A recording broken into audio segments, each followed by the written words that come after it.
उत्पत्ति की किताब उसका दूसरा अध्याय और उसका 7 पद एक बार हम पढ़ेंगे। उत्पत्ति की किताब दूसरा अध्याय उसका 7 पद। तब यहोवा परमेश्वर ने आदम को भूमि की मिट्टी से रचा और उसके नथनों में जीवन का श्वास फूंक दिया और आदम जीवित प्राणी बन गया। आदम, बाइबल कहती जीवित प्राणी बन गया। परमेश्वर ने आदम को इस भूमि की मिट्टी से रचा और बाइबल कहती उसके नथनों में जीवन का श्वास फूंक दिया और आदम जीवित प्राणी बना। इसी अध्याय का 15 पद भी एक बार हम पढ़ें। तब यहोवा परमेश्वर ने आदम को लेकर अदन की वाटिका में रख दिया। ओके, तब बाइबल कहती है यहोवा परमेश्वर ने आदम को लेकर अदन के बागीचे में रख दिया।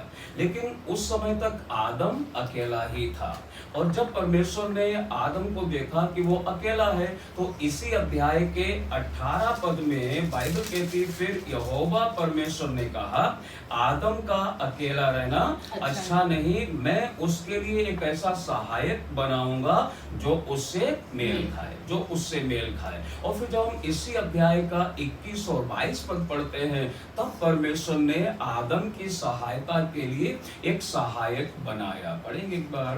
तब यहोवा परमेश्वर ने आदम को भारी नींद में डाल दिया और जब वह सो गया तब उसने उसकी एक पसली निकालकर उसकी जगह मांस भर दिया और यहोवा परमेश्वर ने उस पसली को जो उसने आदम में से निकाली थी स्त्री बना दिया। बाइबल कहते तब परमेश्वर ने आदम को गहरी नींद में डाल दिया और गहरी नींद में डालने के बाद परमेश्वर ने आदम की एक पसली को निकालकर बाइबल कहते उसमें मांस भरकर आदम के लिए एक स्त्री बना दिया और परमेश्वर ने वो स्त्री आदम के पास लाकर दी और परमेश्वर ने आदम से कहा ये तेरे लिए मैंने बनाई है और आदम ने उसका नाम हवा रखा। और बाइबल बतलाती इस तरह आदम और हवा अदन के बागीचे में रहने लगे और अदन के बागीचे में रहते हुए वे परमेश्वर की उपासना करते थे, वे परमेश्वर की आराधना करते थे और परमेश्वर प्रतिदिन उन दोनों से मिलने आया करता था,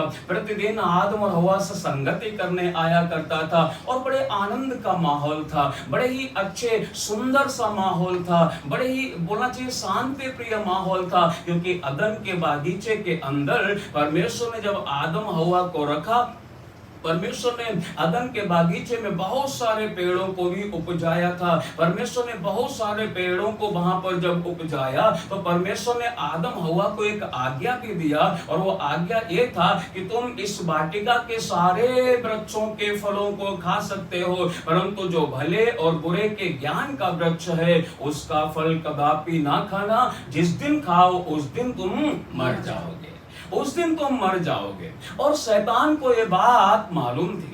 शैतान ने आदम और हव्वा को बर्बाद करने के लिए, आदम हव्वा के परिवार को बिगाड़ने के लिए शैतान ने सांप के द्वारा अदन के बागीचे में प्रवेश किया और हव्वा सांप से बातें करने लगी। हव्वा नहीं समझ पाई कि सांप के द्वारा मुझे शैतान बातें कर रहा है। हव्वा नहीं जान पाई कि यह सांप नहीं है परंतु इसके भीतर से शैतान मुझे भरमाना चाहता है और हव्वा ने वो किया जो करने के लिए परमेश्वर ने मना किया था। परमेश्वर ने जिस पेड़ का फल खाने के लिए मना किया उसी पेड़ का फल हव्वा ने शैतान के बहकावे में आकर खा लिया और जब उन्होंने फल खाया और बाइबल कहती है अपने पति आदम को भी खिलाया उस समय उनकी आंखें खुल गई और देखा कि वे नंगे हैं। मेरे प्रिय लोगों, शैतान ने सबसे पहला एक परिवार जो आदम का परिवार था अदन के बागीचे से ही बर्बाद कर दिया, अदन के बगीचे में ही बिगाड़ दिया। और मैं कहना चाहता हूं आज भी शैतान बहुत सारे परिवारों को बर्बाद करना चाहता है बिगाड़ देना चाहता है। वो पहले परिवार से लेकर हर एक परिवार को बिगाड़ना चाहता है और उसका वो जो काम है वह आज तक चालू है। इसलिए आज हम देखते हैं कई परिवारों के अंदर में लड़ाइयां हैं, झगड़े हैं, मन मुटाव है, अलगाव है, विवाह किए मुश्किल से 2 वर्ष गुजरते हैं, तलाक हो जाता है। मेरे प्रिय लोगों, आजकल तो 1 वर्ष भी साथ में नहीं रह पाते पति पत्नी और तलाक हो जाता है। लेकिन मैं परमेश्वर को धन्यवाद देता हूं प्रिय लोगों के लिए जिन्होंने 14 वर्ष वैवाहिक जीवन के गुजार दिए। यही परमेश्वर का अनुग्रह है, यही परमेश्वर की दया है, यही परमेश्वर का प्रेम है जिसमें प्रिय लोग आज बने हुए हैं और चल रहे हैं। क्या शैतान परिवारों में काम नहीं करता? शैतान परिवारों में काम करता है। शैतान कई बार पति पत्नी के बीच में लड़ाई और झगड़ों को लेकर आता है, मन मुटाव को लेकर आता है, गलत फहमियों को लेकर आता है। इन तमाम बातों को जब शैतान लेकर आए तो हर एक समझदार पति और पत्नी को प्रार्थना के साथ समस्याओं का समाधान ढूंढना चाहिए। अपने बीच में परमेश्वर को उपस्थित जानकर तमाम बातों को करना चाहिए ताकि शैतान को अवसर ना मिले। क्योंकि इफिसियों की किताब यदि उसका 4 अध्याय उसका 27 पद एक बार हम पढ़ें तो बाइबल में परमेश्वर का दास पौलुस ने कहा, इफिसियों 4 अध्याय उसका 27 और ना शैतान को अवसर दो। और ना बाइबल कहती शैतान को अवसर दो। हव्वा ने क्या किया? अदन के बागीचे में शैतान को अवसर दे दिया, अपने परिवार में काम करने के लिए शैतान को अवसर दे दिया। इसलिए शैतान जब उसके जीवन में प्रवेश किया, उसके परिवार में प्रवेश किया और शैतान ने आदम और हव्वा के पूरे परिवार को ही बर्बाद कर दिया। क्यों? क्योंकि हव्वा ने शैतान को अवसर दे दिया। इसलिए प्रियो, हर एक पति और पत्नी को, माता पिता और बच्चों को शैतान को अवसर नहीं देना चाहिए। क्योंकि पौलुस ने कहा, और ना शैतान को अवसर दो। क्योंकि शैतान हमेशा अवसर की ताक में रहता है। शैतान इस ताक में रहता है कब किसको देखे फाड़ खाए, वो फाड़ डालना चाहता है। आज कितने पति पत्नियों के रिश्ते शैतान ने फाड़ डाले। आज कितने परिवारों को शैतान ने फाड़ डाला है। आज कितने लोगों को शैतान ने फाड़ डाला। उसका कारण यही है, कई बार इस संसार में रहते हुए लोग जो है वो शैतान को अवसर दे देते हैं। इसलिए शैतान को अवसर ना दो। तो सबसे पहला जो परिवार था आदम और हव्वा का परिवार, वही शैतान ने बिगाड़ दिया। और आज भी शैतान परिवारों को बिगाड़ना चाहता है। जब आदम हव्वा के 2 बेटे हुए, कैन और हाबिल, बाइबल कहती है उन दोनों बेटों ने जब परमेश्वर को भेंट चढ़ाई तब परमेश्वर ने हाबिल की भेंट ग्रहण की परंतु कैन की भेंट ग्रहण नहीं की। और जब कैन की भेंट ग्रहण नहीं की तब बाइबल कहती कैन क्रोधित हो गया। और जब वो क्रोधित हुआ, परमेश्वर ने पूछा, कैन तू क्यों क्रोधित है? यदि तू भला करे तो क्या तेरी भेंट ग्रहण ना की जाएगी? इसका मतलब कैन भला नहीं करता था, लेकिन हाबिल भला करता था। कैन भी शैतान को अवसर दे रहा था, परंतु हाबिल अपने परमेश्वर को प्रसन्न कर रहा था। और बाइबल ऐसे बतलाती है, जब कैन बहुत ज्यादा क्रोधित हो गया तब उसने अपने भाई हाबिल को ही मार डाला, हाबिल की हत्या कर दी। इस तरह आदम और हव्वा का परिवार शैतान ने बर्बाद कर दिया। और उसी समय से लेकर आज तक शैतान जो है वो सबसे ज्यादा जो हमले करता है ना, वो परिवार के ऊपर करता है। इसलिए मेरे प्रिय लोगों, मुझे और आपको बड़ी समझदारी के साथ अपने पारिवारिक जीवन को गुजारना चाहिए। जब एक व्यक्ति क्रोध में आकर बोले तो उस समय दूसरा चुपचाप हो जाना चाहिए, ये जानकर कि शैतान दूसरे व्यक्ति को उकसा रहा है ताकि मैं भी उसके उकसाने में आकर वो कदम उठाऊं जो शैतान मुझे उठवाना चाहता है। इसलिए मैं और आप बड़ी सावधानी के साथ, प्रार्थना के साथ, परमेश्वर को उपस्थित जानकर अपने वैवाहिक और पारिवारिक जीवन को जीना चाहिए। शैतान को अवसर नहीं देना चाहिए। मेरे प्रियो, जब हम इस कड़ी में आगे बढ़ते हैं तो हम पाते हैं कि शैतान ने आदम से लेकर तमाम लोगों को बिगाड़ना शुरू कर दिया। और वो बिगाड़ता गया, बिगाड़ता गया, बिगाड़ता गया, यहां तक कि पूरी मानव जाति को ही बिगाड़ दिया। यदि उत्पत्ति की किताब उसका 6 अध्याय उसका पहला पद एक बार हम पढ़ें तो बाइबल क्या कहती है? फिर जब मनुष्य भूमि के ऊपर बहुत बढ़ने लगे, बहुत ज्यादा बढ़ने लगे, और उनकी बेटियां उत्पन्न हुई, उनके मनुष्यों के जब बेटियां उत्पन्न हुई, तब परमेश्वर के पुत्रों ने मनुष्य की पुत्रियों को देखा, मनुष्य की पुत्रियों को बाइबल कहती देखा कि वे सुंदर हैं, कि वे बाइबल कहती सुंदर है, और उन्होंने जिस जिसको चाहा, और बाइबल कहती उन्होंने जिस जिसको चाहा उनसे विवाह कर लिया। उनसे क्या कर लिया? आज भी तो वही हो रहा है, जो अच्छा लगता है उससे विवाह कर रहे हैं, चाहे वो विश्वासी हो या फिर विश्वासी ना हो, चाहे वो परमेश्वर को मानने और जानने वाला हो या फिर मानने और जानने वाला ना हो, जिस जिसको व्यक्ति चाह रहा है उससे क्या कर रहा है? विवाह कर रहा है, उससे विवाह कर रहा है। नहीं नहीं नहीं नहीं, विवाह एक बहुत ही पवित्र रिश्ता है, याद रखना। विवाह एक बहुत ही परमेश्वर की ओर से ठहराया गया एक ऐसा संबंध है जिसे मैं और आप बिगाड़ना नहीं चाहिए। इसलिए बाइबल कहती है जिसे परमेश्वर ने जोड़ा है उसे कोई मनुष्य अलग ना करे। आज मनुष्य अलग कर रहे हैं दूसरे को। नहीं, मुझे और आपको बड़ी सावधानी के साथ अपने वैवाहिक जीवन में परमेश्वर को उपस्थित जानकर आगे बढ़ना चाहिए, क्योंकि बाइबल ऐसे बतलाती है इस 6 अध्याय में जब परमेश्वर के पुत्रों ने मनुष्य की पुत्रियों को देखा और जब देखा कि वे सुंदर हैं तो जिन जिन से चाहा उनसे विवाह कर लिया। आज वही चल रहा है।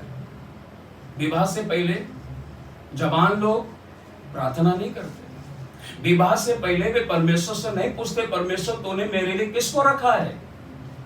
उनको जो अच्छा लगता है लगती है उससे विवाह कर लेते, और फिर वो विवाह बहुत ज्यादा समय तक नहीं टिकता, वो विवाह टूट जाता है। अभी हमने एक अच्छी गवाही सुनी, तो ये लोग अपने लाइफ में 14 वर्ष गुजार दिए, है ना। परमेश्वर का धन्यवाद हो। बाइबल कहती है जो डोरी 3 तागों से मिलकर बनी हो वो जल्दी नहीं टूटती। 3 तागे क्या हैं? एक परमेश्वर, दूसरा पति, तीसरा पत्नी। यदि पति पत्नी के बीच में परमेश्वर है तो वो रिश्ता जल्दी से नहीं टूटता। तो क्या आदम हव्वा के बीच परमेश्वर नहीं था?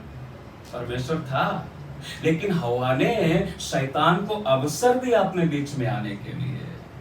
इसलिए हम जब हमारा परिवार है ना अदन के बागीचे के समान है, हमारी वैवाहिक जीवन जो है ना वो अदन के बागीचे के समान है, उसमें सिर्फ पति पत्नी और परमेश्वर पाया जाना चाहिए। यदि हम शैतान को अवसर देंगे तो शैतान जरूर आकर हमारे घरों को, हमारे परिवारों को, हमारे बच्चों को, हमारी संतानों को सब बर्बाद कर देगा, बिगाड़ देगा। इसलिए बाइबल में पौलुस कहता है और ना ही शैतान को अवसर दो। हमें शैतान को अवसर नहीं देना चाहिए।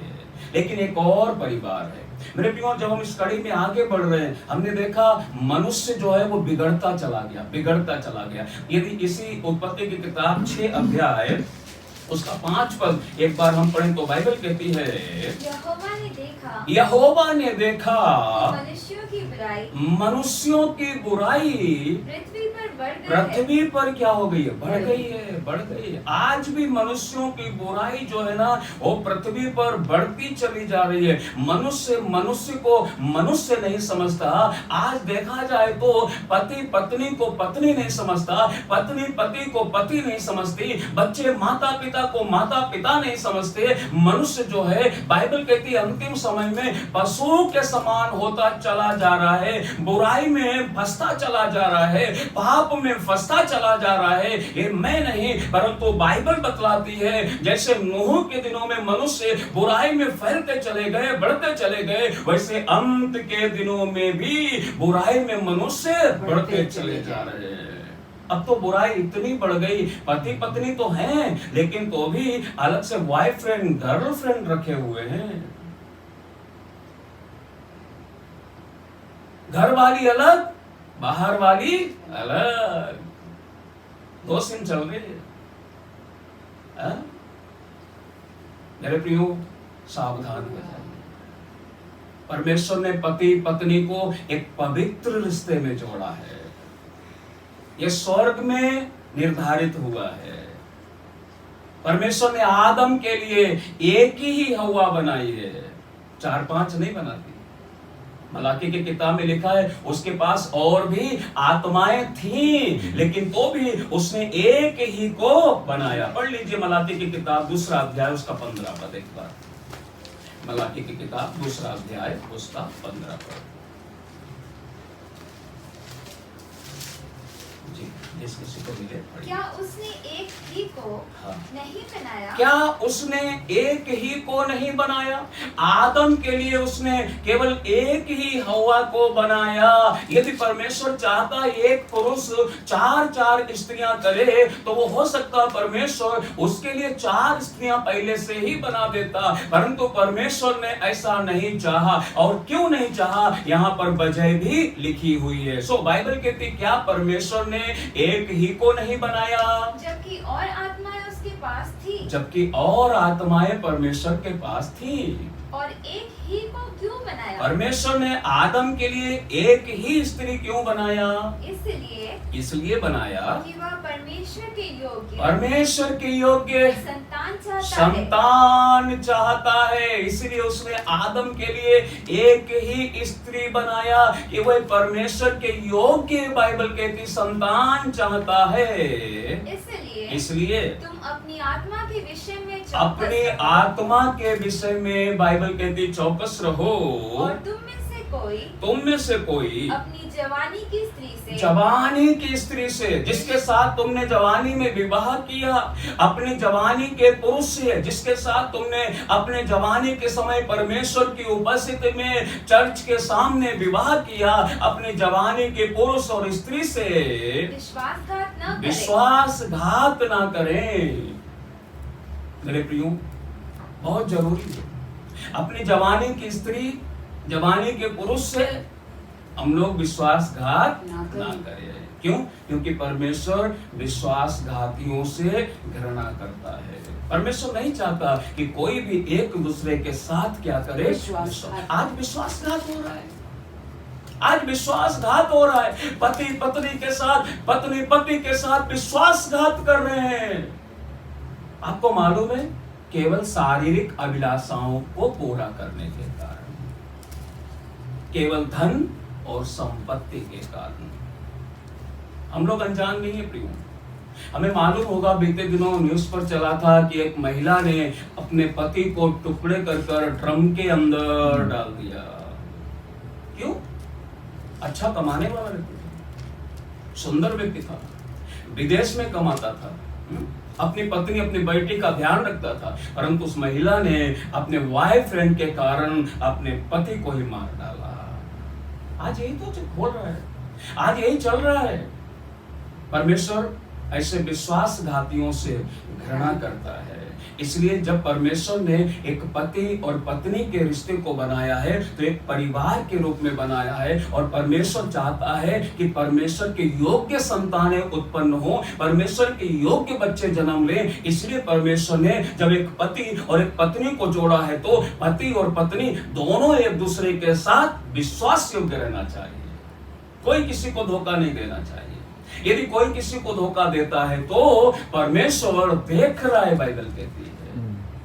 और यदि कोई धोखेबाज है तो उसे अपना लेखा जरूर देना पड़ेगा। चलिए हम जल्दी आगे बढ़े। एक और परिवार के विषय में हम देखेंगे, इब्रानियों की किताब उसका 11 अध्याय